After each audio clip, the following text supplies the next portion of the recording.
నమస్తే అమ్మా, చెప్పండి. Good evening sir. సార్ గత 6 నెలల నుండి నాకు రక్తం చూసినా విన్నా టీవీలో అట్లాంటి వార్తలు వచ్చినా కూడా చాలా భయం అవుతుంది సార్.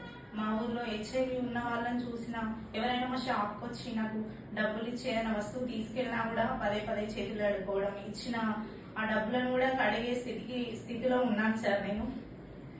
సార్ వాళ్ళని చూస్తే నాకు విపరీతమైన టెన్షన్, పదే పదే అట్లా చేతులు కడుక్కుంటూ ఉంటున్నాను సార్. నైట్ అసలు నిద్ర పట్టట్లేదు. నాకేమన్నా హెచ్ఐవి వచ్చిందా, అట్లాంటి ఛాన్సెస్ ఉన్నాయని ఊరికే ఆలోచిస్తున్నాను సార్. సరేమ్మా, ఇప్పుడు ఈ జబ్బుని ఏమంటారంటే హైపోకాండ్రియాసిస్ అంటారు. ఇంకొక క్లాసిఫికేషన్ ప్రకారం ఇల్నెస్ యాంగ్జైటీ డిజార్డర్ అంటారు.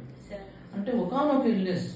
మొన్న ఒక అబ్బాయి వచ్చాడు, నాకు తలనొప్పి సార్ అంటున్నాడు, కళ్ళు తిరుగుతున్నాయి సార్ అంటున్నాడు, నాకు బ్రెయిన్ ట్యూమర్ వచ్చింది అనుకుంటున్నాను సార్, నాకు ఆ బ్రెయిన్ ట్యూమర్ గురించే మొత్తం బ్రౌజ్ చేస్తున్నా, నేను నెట్ లో బాగా సెర్చ్ చేస్తున్నా, వాళ్ళని వీళ్ళు అడుగుతున్నా అంటున్నాడు.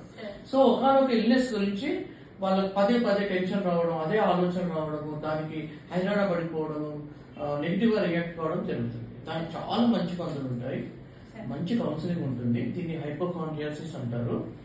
ఖచ్చితంగా మీకు మంచిగా జరుగుతుందమ్మా. ఈ మందులు వాడుకోండి, రెగ్యులర్ గా రండి, కోర్స్ ప్రకారం వాడండి. ఓకే సార్, వాడతాం sir. Thank you sir. Okay.